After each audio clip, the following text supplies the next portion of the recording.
Abans de donar pas a la taula rodona, que és on hem de plantejar tots aquests dubtes que tinguem amb els professionals que han intervingut en aquestes jornades, el que farem és escoltar un petit missatge de la doctora María José Rayo Moya, la directora de l'Hospital Verge de la Cinta a Tortosa, que ha intervingut de forma simultània mentre nosaltres estàvem escoltant a la directora assistencial de l'Hospital de Figueres. Per tant, mentre acabeu d'apuntar aquestes preguntes, aquests dubtes, consultes que pugueu tenir per plantejar la taula rodona, escoltarem aquest missatge. Gestionar en temps de pandèmia ha estat tot un repte. Calia empoderar els professionals perquè prenguessin ells el lideratge clínic. Sabia que era l'única forma en què tindríem èxit. Però al mateix temps calia gestionar molt bé la por. Calia gestionar molt bé tota la incertesa, no? No sabíem ni els pacients que arribarien, ni com arribarien. I, clar, sentíem el que estava passant a Madrid, el que havia passat a Itàlia, i pensaven que si arribava la mateixa intensitat la pandèmia al nostre territori, ens quedaríem curts. Per tant, calia planificar molt bé, calia reinventar-nos, calia buscar com els nostres pacients rebrien atenció tots. Jo no volia parlar de número de casos, no volia parlar d'incidència, volia parlar de pacients. I en aquesta necessitat de poder donar sortida i poder donar tractament a tots els pacients que ens tenien que arribar, vam començar a planificar juntament en la regió i la resta de proveïdors com ens organitzàvem. Va ser un treball dur, però al mateix temps també era un repte. Jo vinc del món de les urgències i probablement gestionar catàstrofes, perquè al fin i al cap una pandèmia no deixa de ser una catàstrofe biològica, eren 6-1. Vam ser capaços en la resta de proveïdors del territori de compartir espais, de compartir professionals, de compartir tecnologia, respiradors, monitors, i vam poder triplicar el número de llits de UCI al nostre hospital, pensant que si arribaven els pacients els podríem atendre. Crec que era un exercici necessari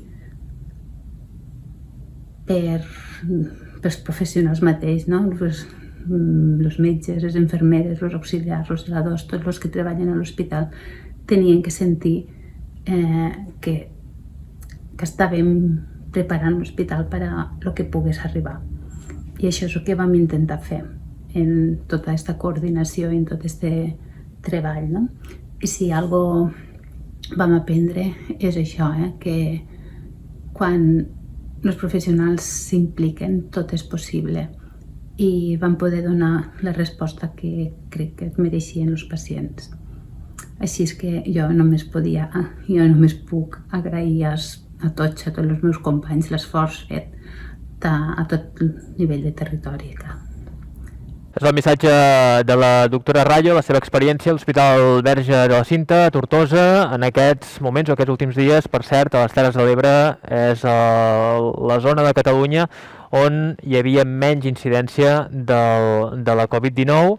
Alguna cosa estan fent bé, imagino que també és un territori de Catalunya amb unes peculiaritats que segurament també podem comentar a la taula rodona que fan que ara mateix tinguin aquesta sort, entre cometes, esperem que duri i que s'extengui a la resta del territori.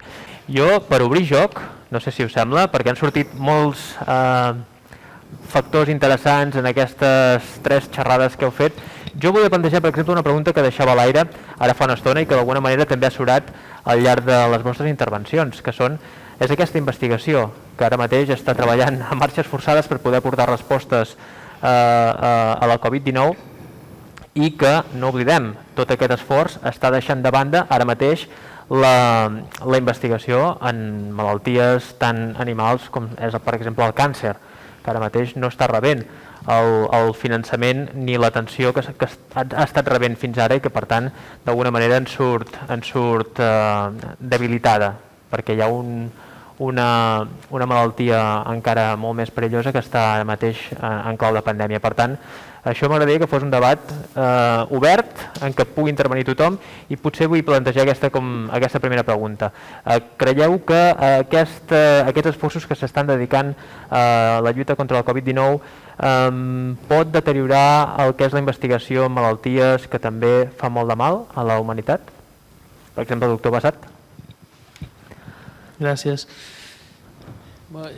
És evident que hi ha hagut un gir en les inversions que s'estan fent en quant a què es considera una prioritat ara mateix. I tenim un protagonista que és claríssim, que és la Covid, però també és evident que hi ha hagut molts fons addicionals que s'han posat a l'abast i que no necessàriament han destorbat el que s'estava invertint a l'hora de fer recerca en altres malalties. Potser els que sempre acaben perdent són les malalties de la pobresa, que aquestes sí que no s'han vist reforçades o no s'han mantingut, sinó que molts dels fons que estaven destinats s'han reorientat cap a la Covid. Però des del meu punt de vista, i potser m'equivoco, jo crec que per les malalties clàssiques en les quals ja es gasta el 90% dels diners que es gasten en recerca al món, això no ha canviat massa. No ha canviat massa. Una cosa que sí que m'ha semblat molt important del que has dit abans tu és la investigació que s'està fent ara. És una investigació que s'està fent amb rigor, és una investigació sèria, suficientment sèria. Tornaré al meu exemple de la malària per donar-vos una idea que per la vacuna de la malària, que encara no està disponible per ser utilitzada en els països on és més necessària, portem 30 anys de recerca. La vacuna que serà la vacuna de la malària i que es podrà donar dintre de 2 o 3 anys és una vacuna que porta 30 anys de desenvolupament. I ara mateix tenim prop de 200 prototips de vacunes per Covid, amb 9 que ja estan a la fase 3, que és la fase més propera a la utilització. En 7 mesos, perquè les primeres vacunes van començar a estar disponibles a finals de febrer, març, el prototip. Això que ja havia passat amb l'èbola, quan va haver-hi l'emergència d'èbola del 2014, això va activar els ritmes necessaris, però el que està demostrant no és que nosaltres siguem molt lents a l'hora de desenvolupar ciència de qualitat per generar una solució, sinó que el sistema que estava en marxa era un sistema altament ineficient que enlentia tots els processos. Ha sigut claríssim amb la Covid que en un any es pot tenir una vacuna disponible de lo que sigui. Del que sigui amb limitacions, però que hi ha una emergència, hi ha un patogen nou, en un any podem tenir una vacuna i la tindrem, i tindrem diverses vacunes per sort. Però la crítica important a fer és per què era tan ineficient el sistema i què fallava, com has dit tu abans, què fallava en el sistema perquè no fóssim conscients que realment hi ha coses que no necessiten 20 o 30 anys per ser aconseguides.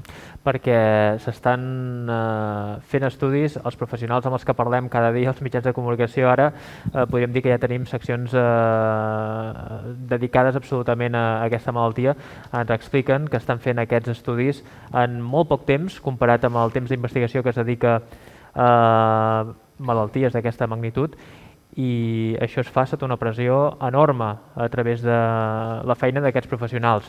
I això em porta una altra pregunta, que la doctora Morales també plantejava. És aquest tractament psicològic que segurament quan tot això passi i ens podem començar a relaxar, sabeu que quan ens relaxem és quan comença a sortir tot el que de forma tensionada hem anat acumulant sense suportant-ho, sense deixar-nos vèncer, és d'esperar que si això acaba passant, acabem superant aquesta pandèmia, tots aquests problemes, aquests traumes que d'alguna manera hem anat emmagatzemant acabin sortint. Aquests professionals que han treballat sota aquesta enorme pressió necessitin aquest suport psicològic i que la població que fins ara d'alguna manera s'ha anat adaptant a aquests canvis que són necessaris, doncs també hagin de patir una sèrie de traumes que suposo que aniran emergint. Això serà un repte post-Covid. Permeteu-me... No, perdó, el micro encara d'abans, gràcies. Jo una mica afegint-me-lo d'abans, jo crec que el que ha canviat són les prioritats, que una mica el que ell deia a la seva conferència amb el tema dels estudis és que això al final els recursos són finits I és un tema de probabilitats i de prioritats i com els estableixes. Igual que nosaltres a nivell d'organització vam haver de redefinir les prioritats, és el mateix. I dependrà de si ho encertem millor o pitjor, sortirem amb més èxit o menys. En relació al que preguntaves del suport psicològic, de l'abordatge dels trastorns, no? Ja s'estan començant a treure alguns estudis que diuen que l'impacte amb la salut mental hi apareixerà. Jo de totes maneres, com que no és un àmbit que toqui de forma molt directa, no m'atreveixo a fer, però jo crec que tots més o menys ho esperem. Però jo hi ha un element que no acabo de coincidir, que és quan tot això passi, per mi no hi haurà un dia abans i un dia després. Que això serà, crec, una evolució progressiva i no sé si tindrem una imatge, una fractura tan clara sobre l'abans i el després. Sí que el vam tenir amb l'estat d'alarma, allò va ser determinant, no? És el que he intentat expressar amb aquesta diapositiva, amb aquell stop de l'activitat, perquè això va ser en un cap de setmana, o sigui, el divendres marxàvem de la feina amb un escenari i el dilluns tornàvem amb un altre escenari absolutament diferent, però la recuperació jo crec que no serà d'una forma tan determinada. Crec que no serà tan determinada i, per tant, ja hem d'anar-nos adaptant a la situació. I, per tant, no esperarem a que arribi aquell moment, hem d'anar fent coses ja. Podeu intervenir, interpel·lar-vos i posar-hi la grapa. És la meva opinió. És que nosaltres visquem en una societat que és reactiva, no és proactiva. Sempre és reactiva. Nosaltres com a societat sempre reaccionem quan ja és massa tard. Som molt incapaços, especialment des de la perspectiva política, científica, de poder vendre, fa falta de prevenir futurs problemes, perquè hi ha gent, si no ho veuen, no ho creuen. Això és veritat. I estic molt d'acord que has dit que sí, n'hi ha una possibilitat de que quan el Covid, per exemple, si mateix ja ha passat, que n'hi ha una capacitat humana increïble d'oblidar molt ràpidament els problemes. És per això que jo vaig dir això de donar aplausos cada nit a les 8 de la nit als metges i a les infermeres, etc. I això va ser per mi una hipocresia brutal. Jo estava el primer en aplaudir els metges i els treballadors de les infermeres i tot. El que em va fastidiar és que la gent que van estar aplaudint cada dia són gent que abans i ara mateix també ja estan fins i tot criticant i donant molts problemes al personal dels hospitals. I nosaltres no hem après. I el que a mi me preocupa és que després d'aquesta catàstrofe, que una pandèmia és una catàstrofe, podem oblidar tan ràpidament. Nosaltres, en la meva feina, treballant especialment en el tema de canvi climàtic i migració i els efectes sobre, diguem, poblacions i geopolíticament els efectes de catàstrofes en general, moltes vegades una catàstrofe fins i tot ens fa un favor. Perquè, per exemple, si n'hi ha una gran sequia, llavors és més fàcil de conscienciar la gent sobre, per exemple, la importància de l'aigua. Per exemple. Ara, què passa? És que hem vist una vegada i altra que quan hi ha una catàstrofe, mentre que està en les portades dels diaris, no n'hi ha cap problema. Però els diaris s'aboren d'això, la gent s'aboren del tema i llavors de sobte ja és més important un altre tema totalment distinct. I el que jo estava parlant abans és de la importància de la continuïtat. O sigui, que per realment poder evitar problemes com aquests en el futur necessitem una continuïtat sociopolítica molt, molt important durant 1, 2 o potser 3 generacions. I això és el gran repte i honestament no tinc la resposta de com podem aconseguir això. Abstraiem-nos una mica ara de l'àmbit més acadèmic que hem anat tocant d'aquestes conseqüències de la pandèmia i posem-nos per un moment, us demano l'exercici de posar-vos en la ment d'una persona, per exemple, que estigui pensant en obrir un negoci. no? Que ara és com una aventura, no? Fer-ho en aquestes condicions, però vaja, persones que s'estiguin o que estiguin adaptant el seu negoci pels pròxims temps i que potser estan fent una inversió en aquestes mesures de seguretat que ara són obligatòries, recomanables i que això suposa, per tant, condicionar uns espais, habilitar-ne uns altres, adaptar el negoci a aquesta situació de pandèmia.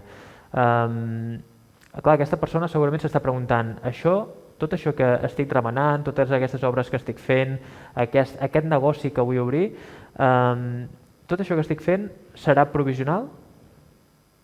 O ho puc fer ja pensant que totes aquestes separacions, aquestes taules que posaré d'aquesta manera o aquest aparador que posaré així perquè la gent no tingui contacte, tot això serà provisional o ja ho puc fer a consciència perquè serà efectiu durant molt de temps? Quina resposta li donaríeu?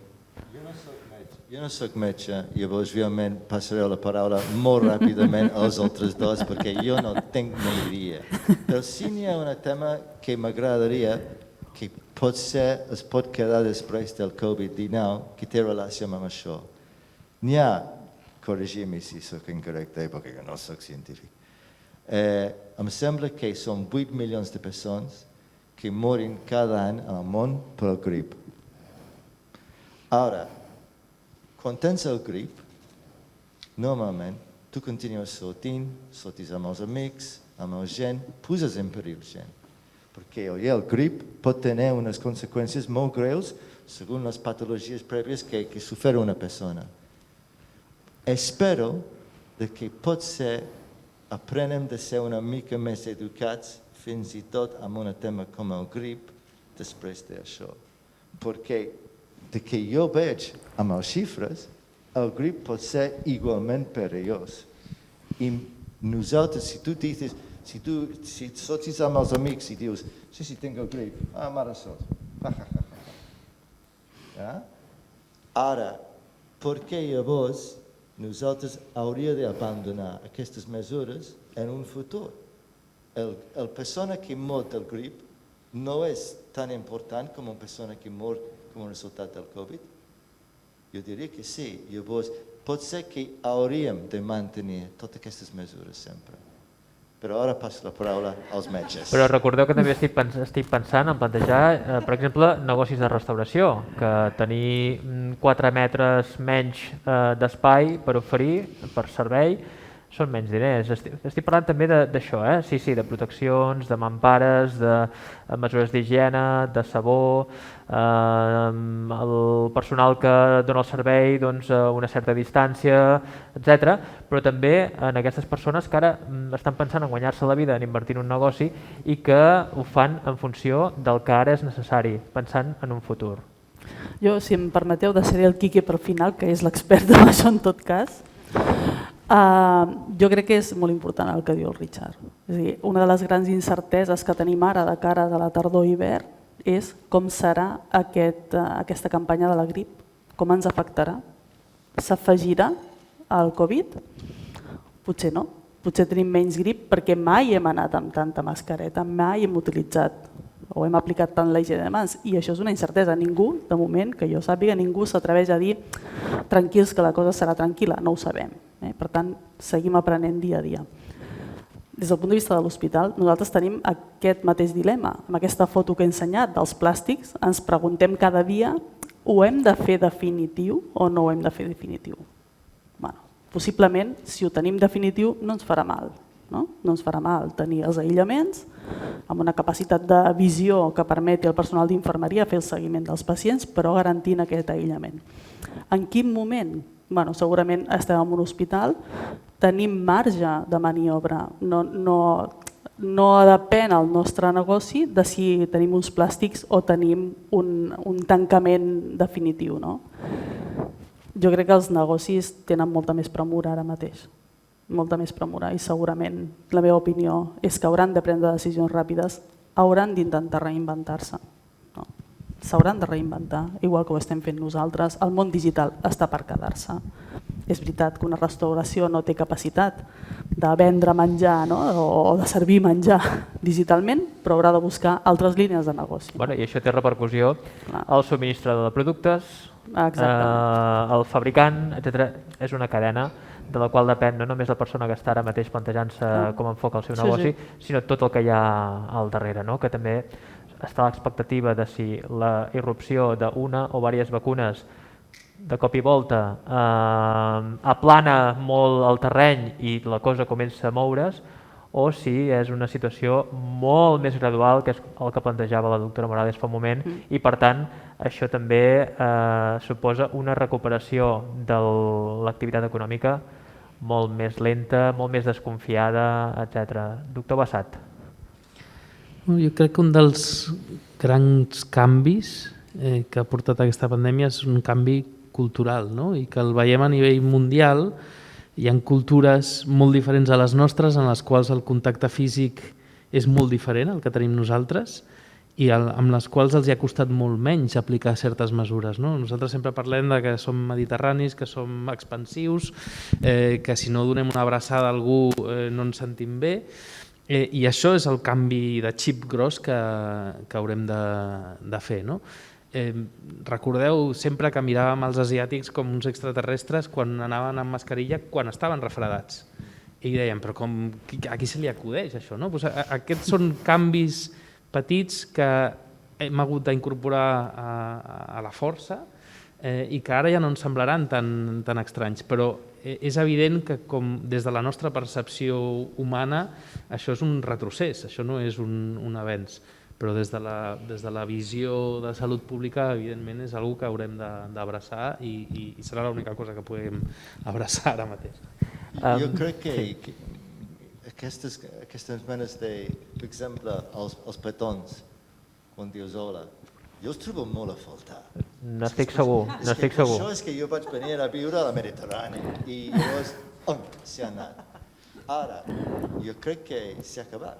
Jo crec que permanentment ara ja no tornarem, potser, d'aquesta manera d'interaccionar tan físicament com hem fet abans.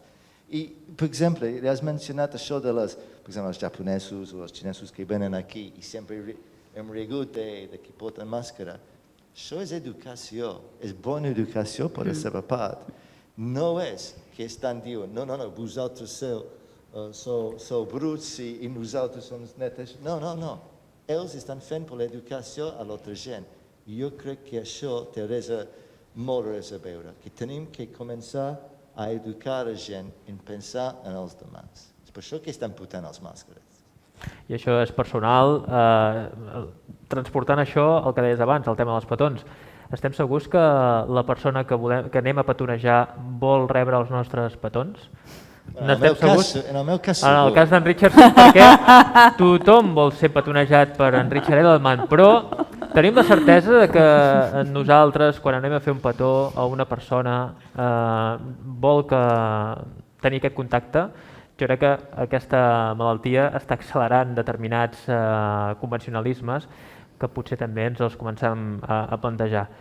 Deixeu-me fer una mica el tafaner, ja que tenim el doctor Bassat, que ha estat en contacte amb les autoritats sanitàries espanyoles per tal d'orquestrar una mica el retorn a les aules. Com és aquest contacte amb les autoritats sanitàries de primer nivell i també lateralment amb la política, que és qui al final ha d'acabar beneint i signant les solucions que planteja el món acadèmic? És fàcil, és complicat, és farragós? Sense petons.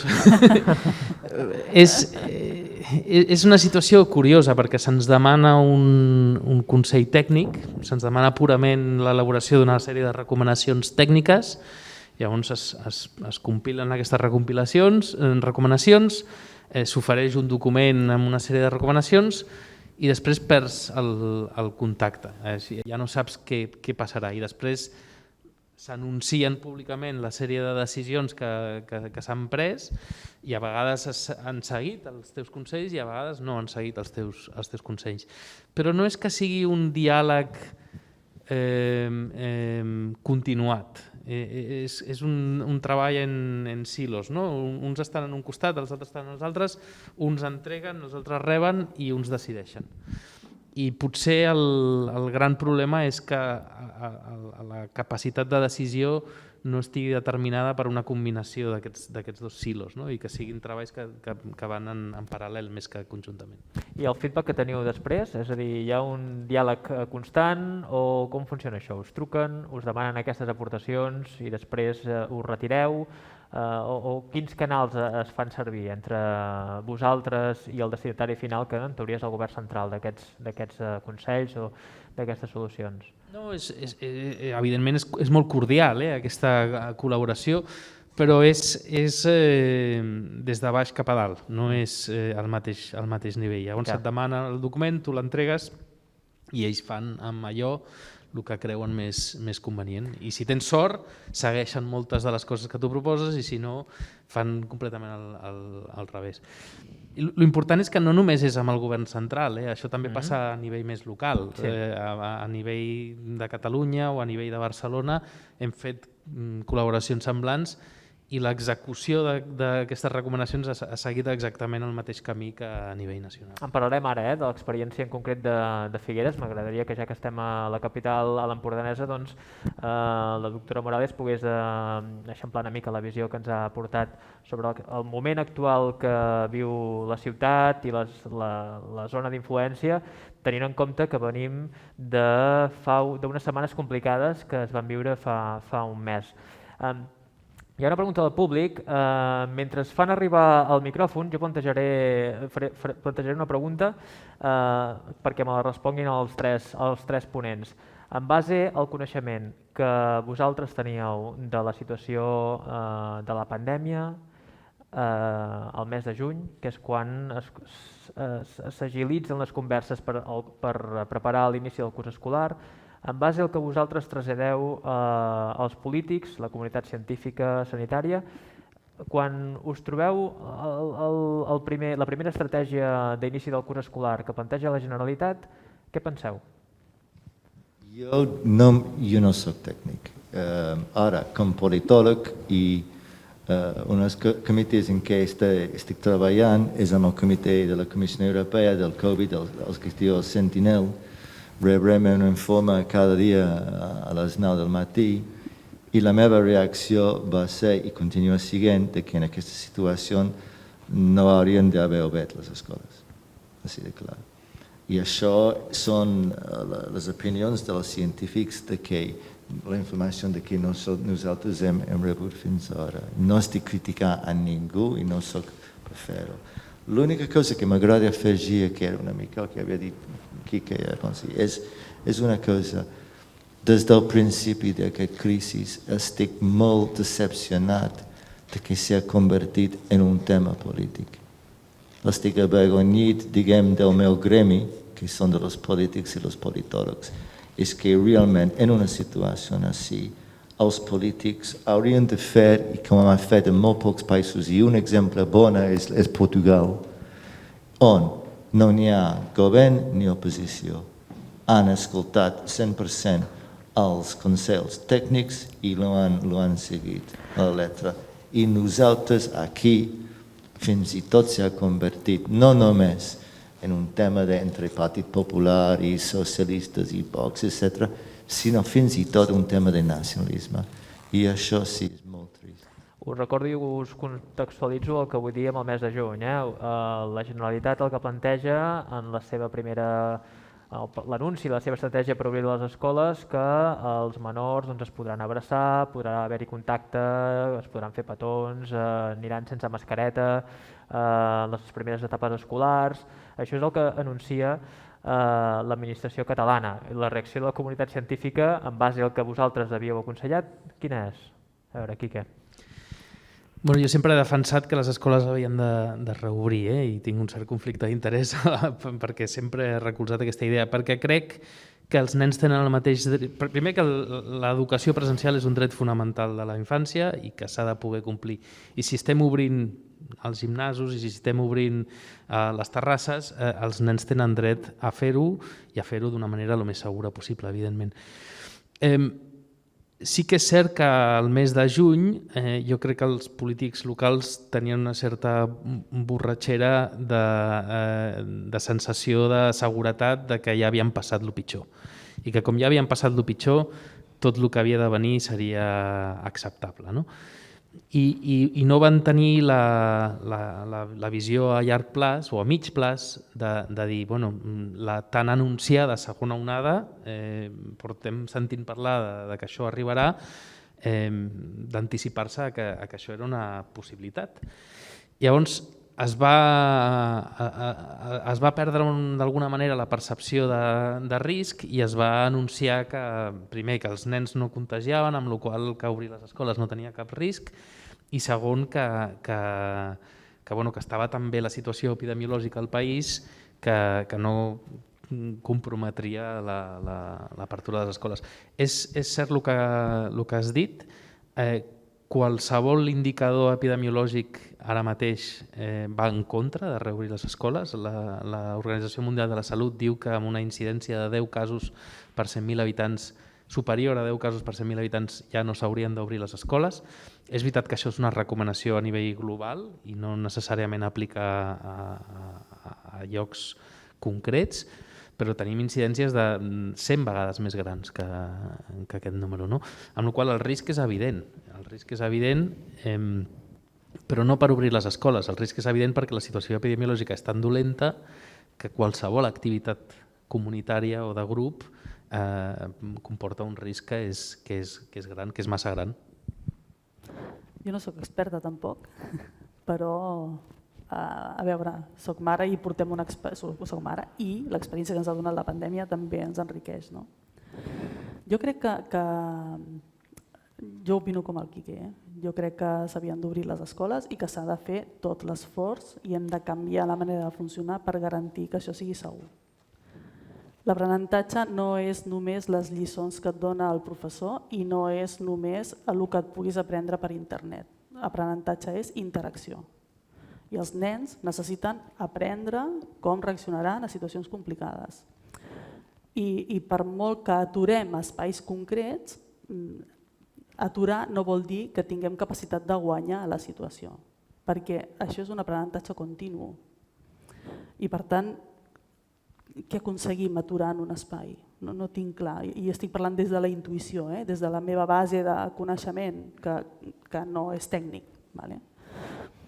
Hem de tenir en compte que en gestió sempre diguem el mateix, que la salut d'una població està determinada només en un 20% pel sistema sanitari. El 80% són els determinants de salut.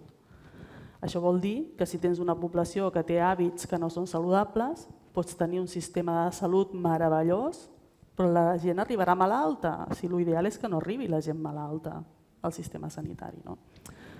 Per tant, el que hem de posar el focus és en aconseguir aquest canvi de cultura que ens ajudi a tenir conductes segures, però no a anul·lar tota l'activitat com a mesura de seguretat. Aquest és l'equilibri que com a societat hem de tenir i al final la meva opinió personal és que si volem que realment la societat faci un canvi, amb el sentit que deia el Richard, no l'aconseguirem amb una bombolla.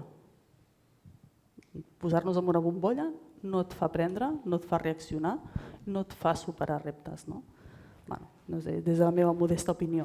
Veurem perquè és la segona, encetarem ara la tercera setmana de curs escolar, amb 16.000 persones confinades, que és un nombre relativament baix, si ho comparem amb el nombre d'estudiants i de personal escolar, però ja tenim un parell de sindicats que s'han començat a organitzar per fer vaga la segona setmana d'octubre perquè estan molt descontents amb l'estratègia de la Conselleria d'Educació. Per tant, aquí comencen a obrir-se unes quantes ombres, s'ha de també veure com anirà l'evolució dels contagis a les escoles i per tant tot això suposo que determinarà i ens ajudarà a acabar-nos de formar una opinió tots plegats. Tenim una pregunta del públic, que la podem escoltar. Deixa'm dir una cosa molt ràpida, simplement. Sí. Els números semblen alarmants i tot que són una petita proporció, però a mi m'agradaria que féssim una enquesta semblant i un seguiment semblant a les empreses que estan reobrint les seves activitats, i veure quins nuclis o quines bombolles dins de cada una d'aquestes empreses estan tancant també. I veuríem segur, no sé les xifres, però sé segur quina és la resposta, que la proporció de grups dins d'aquestes empreses, si es fes l'estudi d'infeccions igual de bé que es fa a les escoles, seria moltíssim més gran que les escoles. De fet, des de que l'activitat laboral es va reactivar després de les vacances d'estiu, entre cometes, i la tornada dels alumnes a classe, tot això ha propiciat els rebrots i l'augment de la incidència del virus que estem veient aquests dies a Catalunya, amb dades que són preocupants i que estan pujant aquests últims dies. Anem amb la pregunta. A veure, jo m'agradaria fer una pregunta, perdoneu que acapari d'entrada al micròfon. M'agradaria saber una pregunta general als tres ponents. Què opinen sobre aquest moviment negacionista que ha generat també la pandèmia i totes les seves vessants, no? És a dir, des de la més radical que suposa negar l'existència del virus i del que suposa, fins als negacionismes o reaccions negacionistes parcials, com ara, per exemple, negar l'efectivitat o inclús comentar que les mascaretes són quelcom que pot ser nociu per la salut i per tant m'agradaria saber la vostra opinió sobre el que hi ha al darrere de tot això. Creieu que és una qüestió orquestada? Creieu que és quelcom que sorgeix espontàniament? I bé, i també les implicacions, és a dir, que m'agradaria que donguéssiu una resposta sobre el que com a experts penseu sobre el que es diu i que dongueu la vostra opinió experta al respecte. Puc començar? Sí. Simplement, evidentment, com a científic m'és molt dolorós veure aquests moviments negacionistes, però jo crec que tenen a veure amb una cosa que ha dit el Richard abans, que és l'educació. Evidentment, en els estrats educatius més baixos és quan més negacionisme es troba i al mateix temps en alguns estrats socioeconòmics molt alts també, curiosament és on es troba. A mi em sobta, és una cosa amb la que hem de conviure, els que treballem amb vacunes en general, i jo em dedico una mica a l'estudi de les vacunes, sabem que és un grandíssim problema a dia d'avui, que tenim vacunes que salven vides per malalties que estan pràcticament extingides dels països rics, i que hi ha gent que els hi ha perdut la por i llavors decideixen per un criteri del que sigui que no volen que els seus fills rebin aquestes vacunes. I això és un problema reconegut per la pròpia Organització Mundial de la Salut com un dels principals problemes de salut pública que tenim ara. A mi m'agradaria veure, en el moment que tinguem una vacuna i que aquesta vacuna es demostri que és eficaç en un 99%, quants d'aquests negacionistes no la voldrien per ells mateixos. Això ho haurem de veure en el futur. És que més bé una pregunta política social. La veritat és que avui en dia la situació política a nivell mundial mai ha sigut tan baix com ara. El nivell mai ha sigut tan baix. I tenim la molt mala sort que el Covid-19 ha passat al mateix temps on hi ha un nivell tan alt de populisme. I la definició realment per mi de populisme és la política de la ignorància, de treballar sobre els pors i els instints més bàsics i més grotescs de la humanitat. I tenim líders com, per exemple, jo vaig estar a Brasil el dia abans del confinament i vaig estar ahir parlant amb representants del Departament d'Estat de Brasil i van estar ells mateixos queixant del seu president, del Bolsonaro. Els Estats Units no tinc que contar el que està passant. I llavors és la tormenta perfecta. Tenim els pitjors polítics en el pitjor moment quan necessitem polítics que realment sigui al nivell. A nivell global, no pot evitar el contagi. Per exemple, em sembla que la primera ministra de Nova Zelanda és molt bona.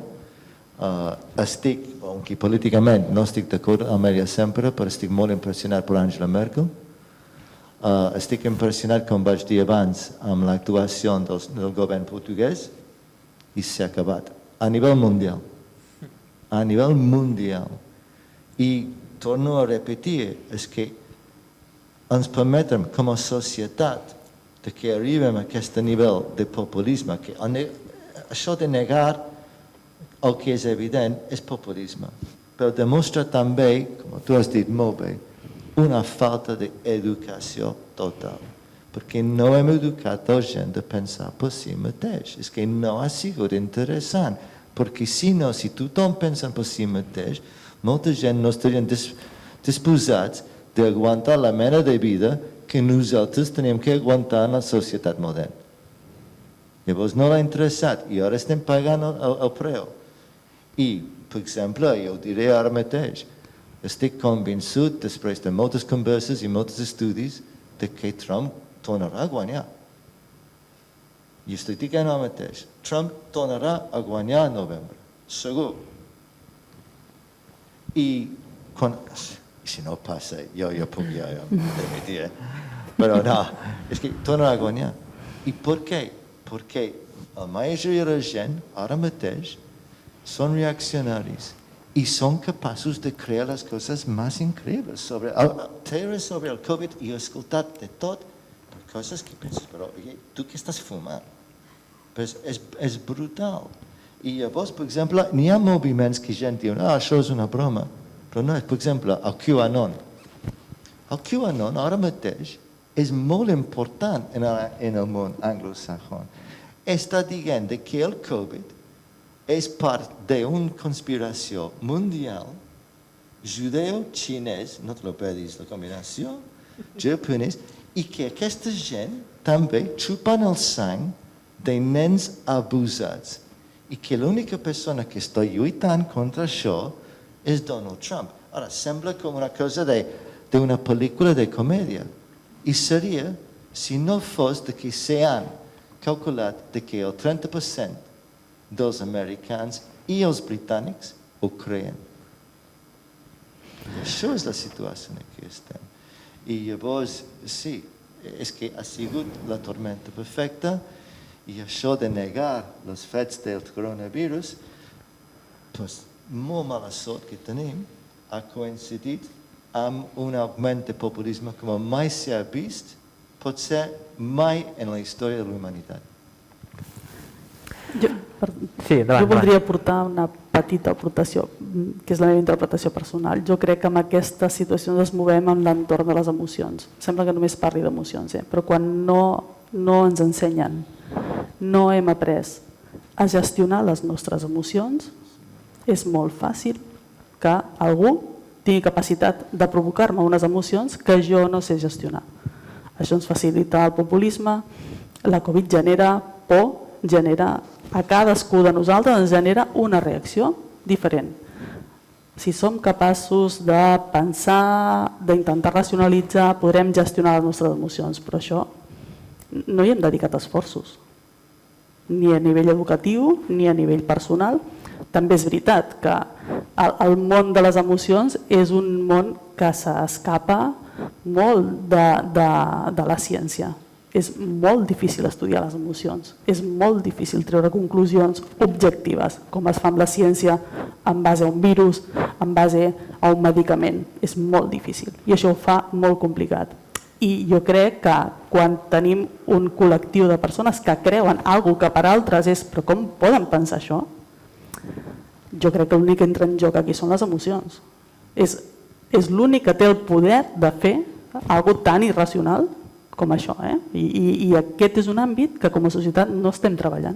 I és per això que temes, sectors com la cultura, sectors com la mateixa ciutadania i sectors com el científic, el mèdic i també d'investigació d'universitats tenen un paper tan important ara mateix en el desenvolupament de la societat en general. I moltes vegades aquells mateixos sectors no han assumit la seva responsabilitat tampoc. Si nosaltres deixem, el que és el futur sociopolític als polítics, no podem queixar després. Si realment volem canviar les coses, fa falta que tots els sectors, sigui de la ciència, sigui de la investigació, sigui de mateixos ciutadans, sigui la part cultural, que influeix molt en l'emocional, prendre un partit. És que tots nosaltres som actors polítics. I si no Si no complem aquesta obligació social, llavors després no podem queixar dels polítics que tenim. Són gairebé 2:45, som al Science Needs You, 5ª jornada de divulgació científica a Figueres. Ens queda mitja horeta llarga de taula rodona que els nostres espectadors, també aquí al públic, també a les Terres de l'Ebre, poden aprofitar per enviar encara preguntes a través dels canals habilitats, que en aquest cas és el YouTube, els comentaris d'aquesta emissió en directe en streaming d'aquestes jornades, com per exemple ha fet un usuari que es diu Sant Nimeria, que pregunta el següent, és una pregunta més aviat tècnica. El costum de fer servir mascareta quan estem constipats, i més ara després de l'experiència de la Covid-19, si considerem que infeccions benignes poden donar-nos certa immunitat creuada, no pot ser que fem que el sistema immunitari estigui poc entrenat amb aquest ús de la mascareta? Què en pensen els nostres convidats? Que no. La resposta és molt ràpida. Portem mascaretes, però les portem des de fa relativament poc i no les portem permanentment 24 hores al dia. El nostre sistema immunitari, que ja s'ha construït durant tota la nostra vida, no quedarà afectat ara mateix per no estar exposat a certs patògens. I si a més estàs refredat, és més l'obligació de protegir els altres, el que deies tu abans que fan els asiàtics quan porten mascareta, és un gest d'educació de no estar escampant els teus propis virus cap als altres.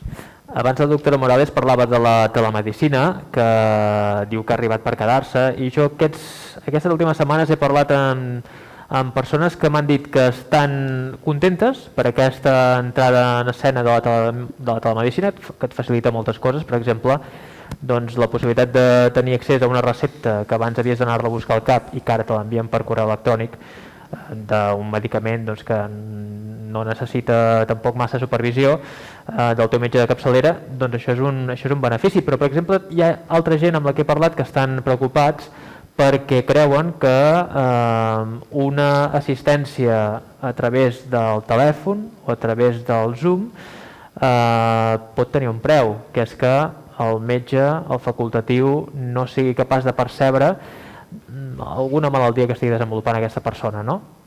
Si aquesta persona o aquest pacient no n'és conscient i no ho manifesta, el doctor tampoc ho veurà, no? Per tant, a quin preu aquesta telemedicina o en quines condicions s'ha d'acabar instaurant? Jo crec que la telemedicina s'ha d'entendre com una eina més. I, com totes les eines, les has d'utilitzar en aquelles feines que s'adeqüen a el que t'aporta l'eina. No? És evident que no podem fer un plantejament de tot ha de ser telemedicina, però sí que fèiem el plantejament de que tot havia de ser presencial. I la realitat és que jo crec que aquest plantejament de que tot ha de ser presencial estava redundant d'alguna manera amb aquesta ineficiència que explicava abans el doctor Bassat amb el tema de les vacunes. No? Igual ens hem de plantejar realment tota aquella visita presencial era necessària. Clar, on està la clau? La clau està amb l'aprenentatge que hem de fer tots, que ha de fer el pacient, que ha de fer el metge, que hem de fer les institucions per implantar aquestes eines de la forma més segura i més eficient possible. Evidentment, no tenim el coneixement d'entrada, l'haurem d'anar adquirint. Hi ha situacions que són molt evidents. Home, per fer una recepta ens hem de desplaçar tots per rebre una recepta. Amb els mitjans tecnològics que tenim això no té cap sentit avui en dia. No? Però hi ha actes que no pots deixar de fer-los presencial. La meva opinió és que tu pots fer una visita telefònica, pots fer una videoconferència, pots interactuar amb el pacient i sempre tens l'opció de fer una visita presencial. Hem de trobar aquest equilibri. Jo veig la crisi actual com una oportunitat per millorar els sistemes, no? I aquest és l'exemple perfecte, igual que el de l'educació és l'exemple perfecte. No? El món de l'educació online ja fa molts anys que funciona, ja hi havia moltíssima oferta, però mai hi havia hagut una urgència tan gran per substituir un mètode tradicional per un altre mètode. I clar, els primers intents han sigut bastant dolents, no? O poc exitosos. No? Llavors jo crec que hem de veure això com una oportunitat per enfortir els sistemes, diversificar la nostra capacitat de fer les coses, aprendre de què ha funcionat bé i de què no ha funcionat bé i millorar el sistema. És evident que hi ha coses que feien malament abans, és evident que tenir una cua de 50 pacients per dedicar-li 3 minuts per firmar una recepta, que tampoc és que ens donés massa temps de fixar-nos si realment el pacient tenia alguna cosa, perquè teníem 3 minuts cronometrats, no? Doncs hi ha moltes d'aquestes coses que podrem substituir gràcies a aquesta oportunitat i que podrem millorar, jo crec. De fet, els youtubers, salvant les distàncies, ens havien obert molt el camí ensenyant una manera de comunicar el que sigui a través d'un canal que ara mateix s'està aplicant a través d'altres plataformes en l'univers de l'educació i sembla que també en el de la medicina. Tot i que en l'univers o en el terreny, en el camp de l'educació, també en el de la medicina, el contacte humà, tenir el docent a prop de l'alumne, poder-lo tocar fins i tot en algun moment donat, tot això jo crec que no s'ha de perdre i sempre ara hem d'anar veient com això es va conjugant, sobretot els que fem de docents, els que fem de professionals sanitaris que estem en contacte amb els usuaris, com tot això es va acomodant a la nostra forma de donar un servei humà que moltes vegades queda refredat quan tens una pantalla davant, no? Sí, però jo crec que l'error és veure això com una variable dicotòmica, no? O uno o el otro, no? Jo crec que és una barreja de les dues i progressivament anar partint d'un per arribar a l'altre, no? No substituirem el contacte humà, espero que no, vamos, jo no ho desitjaria mai, però crec que podem optimitzar molt bé com ho estem fent, tant a la salut com a l'educació. Tenim una pregunta al públic? Hola, bon dia. Precisament la meva pregunta va en aquesta mateixa línia del factor humà. Venim d'un avanç en què es van dedicant moltíssims esforços en educació, a les escoles, per impartir educació emocional. Si hi havia un conflicte entre dos nens, la resolució havia de ser l'abraçada. És molt important també que emocionalment, per la nostra cultura, som molt expressius, ens fem petons, ens fem abraçades, ens necessitem a prop. A més, hi ha una sèrie de valors també educatius que són els de compartir. I clar, tornen els nanos a l'escola i no es poden abraçar, han d'estar distanciats 1,5 metres, no poden compartir. Si a tu et falta el boli vermell, ho sento, no te'l puc deixar perquè no podem intercanviar material. Aleshores, entenc que les emocions existeixen, el que passa és que ens haurem també d'adaptar a una nova manera d'expressar-les, les emocions, i clar, tenim una generació de nens que creixeran amb aquesta distància i amb aquesta falta, o aquesta diferència de valors, entenc, no? En matèria pediàtrica no sé de quina forma es preveu que hi hagi aquesta nova adaptació al contacte humà entre les generacions que venen. Nosaltres suposo que ja ho tenim assumit, però clar, ells entenc que hauran també de treballar-ho. I volia fer una segona pregunta, i és diferent, és un altre àmbit, en aquest cas l'assistencial. També tenim un avanç que ve d'una situació sanitària amb llistes d'espera molt llargues. Hi havia moltes persones que portaven mesos esperant una operació i fos de trauma, una operació de genoll, per exemple. Evidentment va passar el que va passar, entenc que aquestes llistes es van guardar en un calaix o una carpeta a la pantalla de l'ordinador perquè no es podien atendre, i això s'ha eternitzat d'una manera que no sé de quina forma. No és el mateix fer una operació en el moment X que al cap de 2 anys o 3 anys, o si se sap si es faran aquestes operacions algun dia. Més aviat pensant en aquelles persones que estan esperant aquesta trucada telefònica per veure si les poden operar. I res, era només aquestes dues observacions. Moltes gràcies. Jo només m'agradaria comentar una cosa que has dit ara, això de les llistes d'espera. Estàs pensant, amb tot el respecte, estàs pensant en com és la societat ara mateix i quines són les prioritats que hi donem. I això té una resposta molt fàcil. O donem compte de que les dues coses més importants en la vida pels quals tenim que pagar és la salut i l'educació, o aquesta situació continuarà sempre, perquè n'hi haurà les limitacions que sempre n'hi ha. Jo espero, perquè jo sóc normalment un tio molt alegre i molt optimista, espero que pot ser un dia us dona compte de que si dediquem els diners que dediquem en comprar tancs i missils o si dediquem en mantenir sols de polítics a nivell comarcal, diputació, autònoma, nacional, supranacional, hi ha moltes maneres de repartir el pastel molt millor i posar la prioritat en coses que realment compten. I el que realment compta ara mateix és el canvi climàtic, l'educació de les futures generacions i sobretot la salut per tothom. Perquè és que això de les cues, si tu tens diners, no n'hi ha cap cua. I no entenc per què el gent normal, no estan en els carrers queixant d'aquesta situació. Si tu visquem en una societat que si tu tens els diners i tu tens una malaltia greu, te garanteixo que demà pel matí estaré operat. I si tu no tens els diners, sí pot ser que tens que esperar 2 o 3 anys. I l'única diferència és si tu has nascut en una família amb diners o no. I vosaltres, i quan dic vosaltres, tots nosaltres, no hem reaccionat amb aquest sistema. Jo tinc 59 anys i en tota la meva vida no he viscut una situació on la gent està intentant reaccionar contra això. I jo espero que pot ser aquesta mena de situació, com per exemple el Covid-19 ara mateix, per una vegada sigui la catalista d'un moviment socialista social molt més important. Jo no estic parlant d'un partit o l'altre, és que ja he deixat molt clar que jo penso de tots els partits. El que estic dient és que com a societat tenim que realment establir unes noves prioritats per a aquest segle. Perquè si no, això continuarà i el que és més que em sorprès de tota aquesta situació és que menys en moments com aquest, la gent no reacciona mai i no ho puc entendre. Jo comparteixo una part de l'opinió d'en Richard. Una part.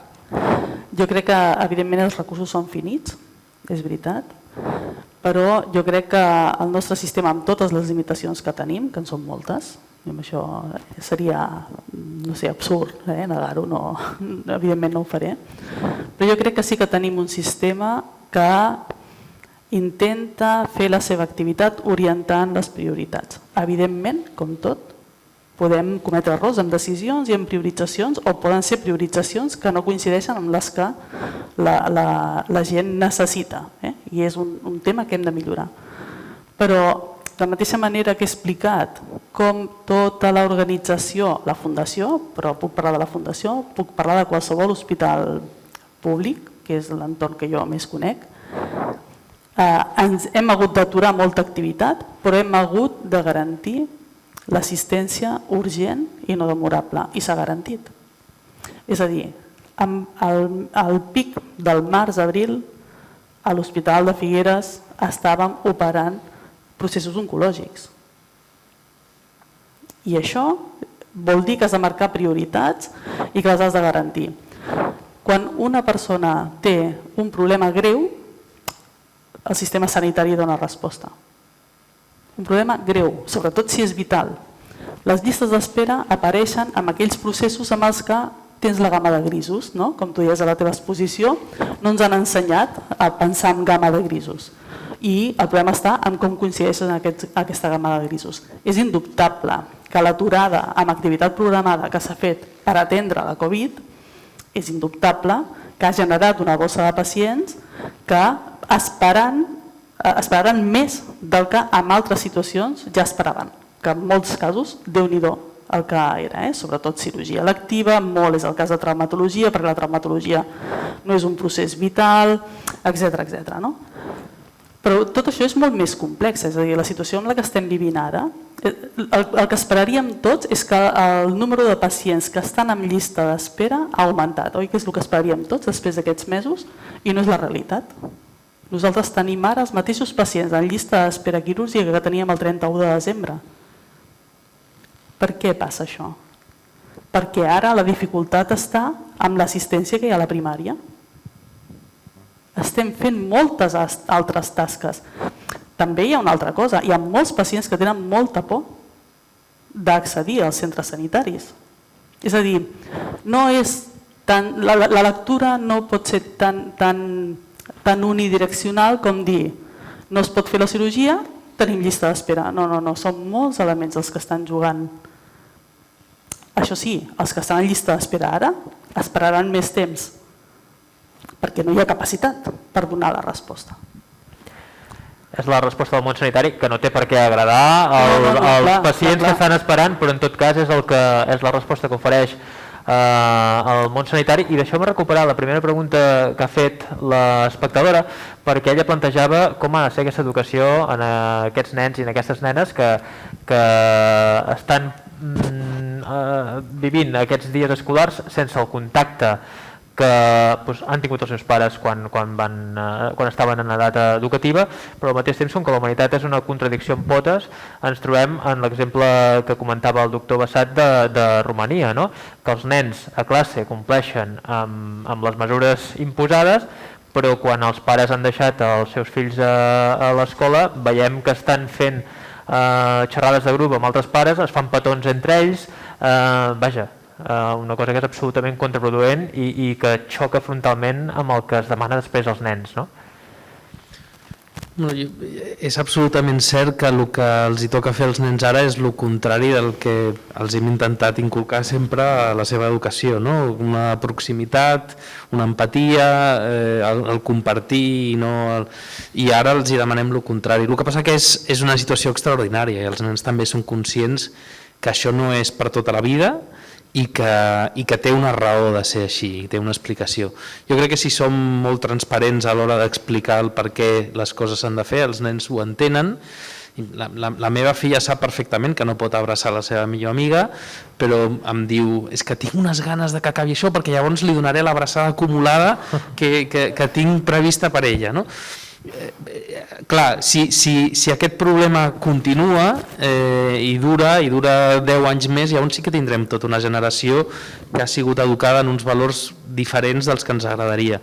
Jo tinc la confiança de que aquestes mesures són temporals i passatgeres i que dintre d'uns mesos, encara que sigui a poc, podrem tornar a la manera que ens agradaria que fos. Però és així, s'ha de ser directe. Els pares han de ser directes amb els fills, sense massa contes, explicar-los la situació. Jo crec que subestimem molt els nens i pensem que són tontos i que no entenen res. Els nens ho comprenen perfectament i són els primers que diuen no estàs fent el que m'has dit que jo havia de fer. Llavors, si som transparents, home, si són uns nens molt petits, a vegades sí que has d'agafar el conte per explicar-li-lo, però en general els nens ho entenen i entenen el que és una malaltia. Llavors li dius, ara ho fem així perquè no volem que t'infectis d'aquesta malaltia. El nen ho entén i ho segueix i no és massa més problema. Moltes vegades, si vols canviar el món, és molt millor parlar directament amb els nens que amb els seus pares. Els nens tenen moltes més probabilitats d'entendre i canviar la manera de ser. Els seus pares i els seus avis, no. Escolteu una cosa, aprofitant que tenim 3 punts de vista com els vostres, que ja ens van bé, anem a plantejar el cas de l'Empordà, el cas de Figueres, d'àrea d'influència, una zona de pas, amb certa activitat, amb unes comunitats molt definides que potser en el moment dels rebrots més greus van dificultar el control del virus, tenint en compte que tenim aquí d'alguna manera representada la gestió de l'Hospital de Figueres, epidemiòleg, un personatge que pot donar una visió global. La política està tot arreu, està tot arreu la política. I vinculat amb Figueres de com s'ha d'actuar. Estaria bé que volguéssim una sèrie de consells perquè no es repeteixi una situació que la comarca va viure fa amb prou feines un mes i mig i que va trasbalsar a tothom. Què s'ha de posar en marxa? S'ha de, per exemple, fer més robust el sistema de conscienciació en aquestes comunitats que són una mica més complexes per la qüestió de la cultura, o de les seves rutines per evitar que això, ara que tornem a estar en un moment certament crític, es descontroli, els ambulatoris s'han de reforçar d'alguna manera en concret. Quins consells vosaltres creu que seria bo que es comencessin a seguir o que ja s'haurien d'estar seguint, vaja? Jo sóc potser el que coneix pitjor la zona, però una de les diferències que tenim amb aquesta pandèmia i tot el que ens ha passat abans és que estem retransmitint a temps real el que està passant i cada matí tenim les dades de la nit anterior o del dia anterior disponibles. Aquesta capacitat nostra de fer una vigilància epidemiològica a temps real és inaudita i és una que hem d'aprofitar bé. Llavors, jo crec que aquí és on s'ha d'establir un bon link entre la informació i l'acció. I quan tenim dades que està empitjorant la situació epidemiològica d'un lloc, és on hem d'actuar i no a posteriori, és en aquell moment específic. I si ho fas bé en el moment i t'anticipes, t'evites molts problemes, això és evident. Jo crec que no tenim fórmules úniques per a l'Empordà. I jo crec que Però és un territori amb la seva singularitat, que no tenen altres, Sí, clar, com tots, però al final jo crec que l'important és poder prendre les decisions a un nivell local que s'adapti a les necessitats que hi ha locals. I a més, al moment amb el que fa falta, com diu el doctor Bassat.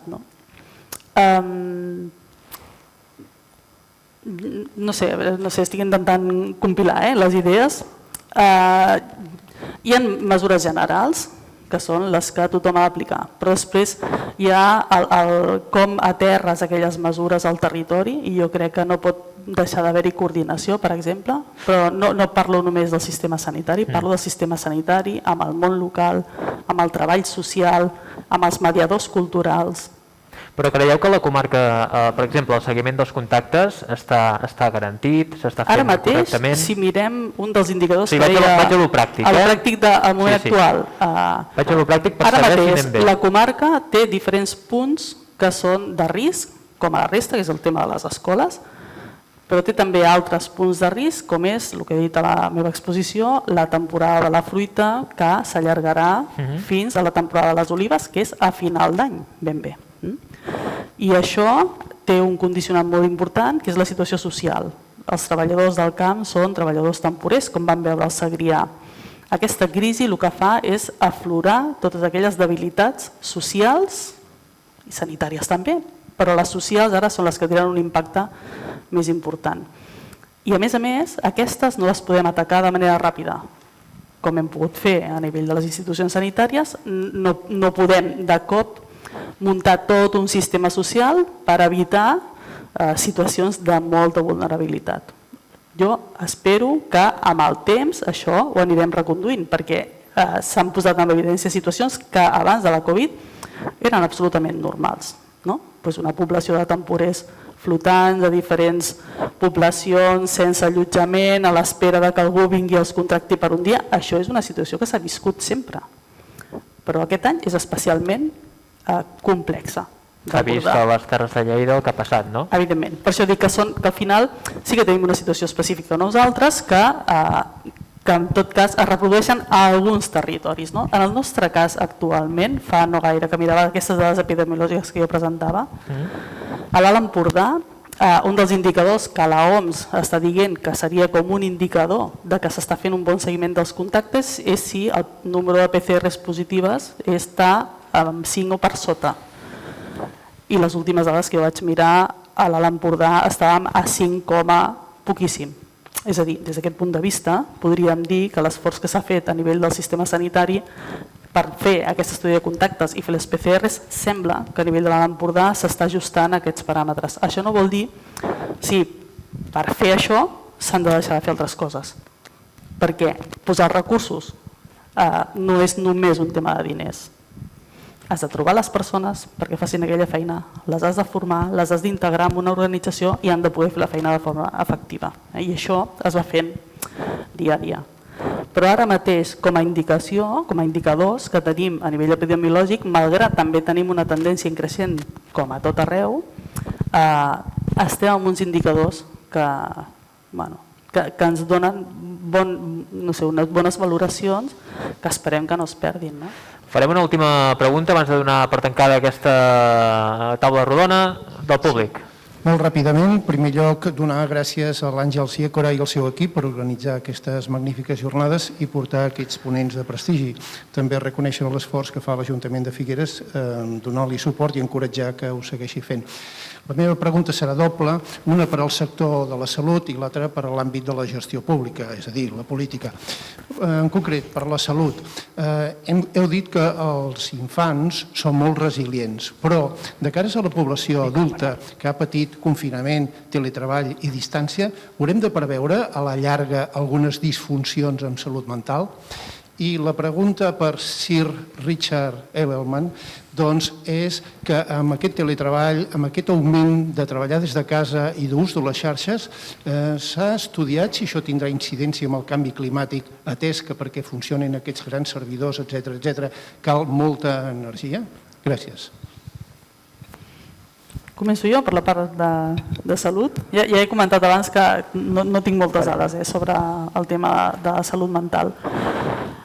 Jo crec que és d'esperar que hi hagi incidència. En quina dimensió no m'atreveixo, perquè al final com a societat estem canviant la nostra dinàmica, estem trontollant els nostres valors, i això ha de tenir un impacte, segurament. De totes maneres, jo també m'estic donant compte que soc força més optimista del que m'havia pensat mai que era. És veritat. I hi ha un tema que, si em deixeu, faig molt breu, us explico l'experiència que he explicat de manera molt ràpida a la meva exposició, però que amb la reflexió que fèiem sobre el contacte, el contacte, la visita presencial i de més, jo crec que possiblement es pugui extrapolar a altres àmbits de la societat. Crec que tindrem aquest impacte segurament en salut mental, però també crec que som capaços de desenvolupar eines com per adaptar-nos a aquesta situació i intentar minimitzar-los. Per exemple, el concepte contacte l'hem d'elevar una mica. Jo crec que estem en un moment en el que el bo que estem aprenent i que hem de seguir aprenent és que les situacions no es poden veure de manera acotada en un moment. I quan parlem de contacte hem de pensar molt bé en quin és el contacte que ens interessa. Hem de fer aquest punt més, de pensar una mica més. Poso un exemple que igual m'ajudarà més a explicar-me. Una de les situacions amb la gent gran és la gent més vulnerable i avui n'hem parlat molt poc de la gent gran. La gent gran, sobretot la gent que tenim a les residències, han vist com de cop el seu món s'ha reduït estrictament a les residències. Però les residències, que en realitat són un domicili, tenen més recursos que el domicili normal. Quan he comentat abans que nosaltres estàvem desenvolupant un protocol i que hem provat, que és per atendre els residents de les residències geriàtriques quan han de venir a les consultes externes, ara és molt difícil, perquè segons el protocol i per preservar la seguretat d'una residència geriàtrica, si aquesta persona surt per anar a una consulta mèdica, li pot passar que quan torni hagi de fer un aïllament d'uns dies que redunda amb aquest benestar del resident. Llavors, què és el que hem provat nosaltres? Hem provat que en comptes de fer aquest trasllat, el que es fa és l'especialista fa una visita telemàtica en videoconferència assistida per la infermera que té la residència. Quin és el contacte que ens interessa? El de l'oftalmòleg o el de l'especialista? O el que ens interessa de l'especialista és el seu coneixement i el contacte interessant és el de la infermera? És a dir, haurem d'intentar ampliar una mica més perquè haurem de trobar eines que ens substitueixin allò que ens estava donant una salut mental i que ens estava garantint aquest equilibri emocional que tenim totes les persones. I jo soc optimista perquè crec que trobarem aquestes fórmules, que les anirem adaptant i que necessitarem un temps, però jo crec que les trobarem.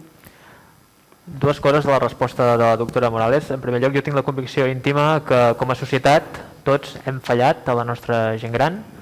L'alta mortalitat que hi ha hagut és una animalada. Crec que com a societat tothom ha de fer la reflexió de que hem fallat a la nostra gent gran, i això és així, tots i cadascun en la proporció que ens toca.